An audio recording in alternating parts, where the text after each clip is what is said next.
ದಿಮಾಗಿ ನಕ್ಸಲ್ ಅಂದ್ರು. ದಿಮಾಗಿ ನಕ್ಸಲ್ ಅಂದ್ರೆ ಬೌದ್ಧಿಕ ನಕ್ಸಲರು, ಮಾನಸಿಕ ನಕ್ಸಲರು. ಸಾಕ ಈ ಡೆಫಿನಿಷನ್ನು? ಈ ಜನ ಇಲ್ಲವ ನಮ್ಮ ಮಧ್ಯೆ?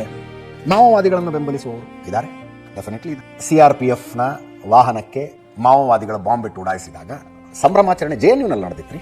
ವಾರ್ಷಿಕ ಸಂಭ್ರಮಾಚರಣೆಗಳಾಗ್ತಿದ್ವು. ಅಲ್ಲಿ ಮಾವೋವಾದಿಗಳ ಸಾಹಸದ ಸ್ಮರಣೆ ಆಗ್ತಾ ಇತ್ತು, ಇಲ್ವಾ? ಸಂವಿಧಾನ ತಿರಸ್ಕರಿಸುವವರು ಇಲ್ವಾ? ಪ್ರತ್ಯೇಕತಾವಾದಿಗಳ ಪರ ನಿಲ್ಲುವವರು ಇಲ್ವಾ? ನಿಂತ್ಕೊಂಡು ಭಾಷಣ ಮಾಡೋದಿಲ್ವಾ? ಕಾಶ್ಮೀರದ ಮೇಲೆ ಭಾರತ ಅನಧಿಕೃತವಾಗಿ ಹಿಡಿತ ಸಾಧಿಸಿಕೊಂಡಿಟ್ಕೊಂಡಿದೆ. ಕಾಶ್ಮೀರದ ಮೇಲೆ ಭಾರತ ಅನಧಿಕೃತವಾಗಿ ಹಿಡಿತ ಸಾಧಿಸಿಕೊಂಡಿಟ್ಕೊಂಡಿದೆ. ಇನ್ನೂ ಒಂದು ಹೆಜ್ಜೆ ಮುಂದೆ ಹೋದ ಹೆಣ್ಣುಮಗಳು ಬೆಳೆದಾಳೆ. ಗೋವಾದ ಮೇಲೂ ಅನಧಿಕೃತವಾಗಿ ಭಾರತ ಹಿಡಿತ ಸಾಧಿಸಿಕೊಂಡಿದೆಯಂತೆ. ಪಾಂಡಿಚೇರಿ ಮೇಲೆ ಅನಧಿಕೃತವಾಗಿ ಭಾರತ ಹಿಡಿತ ಸಾಧಿಸಿಕೊಂಡಿದೆಯಂತೆ. ಈಶಾನ್ಯ ಭಾರತದ ರಾಜ್ಯಗಳ ಮೇಲೆಯೂ ಭಾರತ ಅನಧಿಕೃತವಾಗಿ ಹಿಡಿತ ಸಾಧಿಸಿಕೊಂಡಿದೆಯಂತೆ. ಹೈದರಾಬಾದ್ನ ಮೇಲೆ ಭಾರತದ ಅನಧಿಕೃತ ಹಿಡಿತ ಅಂದ್ರೆ ನಿಜಾಮ ಆಳ್ತಾ ಇದ್ದ, ನಿಜಾಮ ಪಾಕಿಸ್ತಾನದ ಜೊತೆಗೆ ಸೇರ್ಕೋಬೇಕು ಅನ್ಕೊಂಡಿದ್ದ. ಭಾರತೀಯ ಸೇನೆ ತಗೊಂಡೋಗಿ ಅದನ್ನ ಸರ್ದಾರ್ ವಲ್ಲಭಭಾಯಿ ಪಟೇಲ್ ವಶಪಡಿಸಿಕೊಂಡ್ರಲ್ಲ, ಅನಧಿಕೃತ ಹಿಡಿತ ಅದು ಅಂತ. ಈ ಮಾತನ್ನ ನಾಲ್ಕು ಜನ ಫ್ರೆಂಡ್ಸ್ ಕುತ್ಕೊಂಡಾಗ ಹೇಳೋದಲ್ಲ, ಪ್ರೆಸ್ ಮೀಟ್ ನಲ್ಲಿ ಹೇಳದವರಿದ್ದಾರೆ.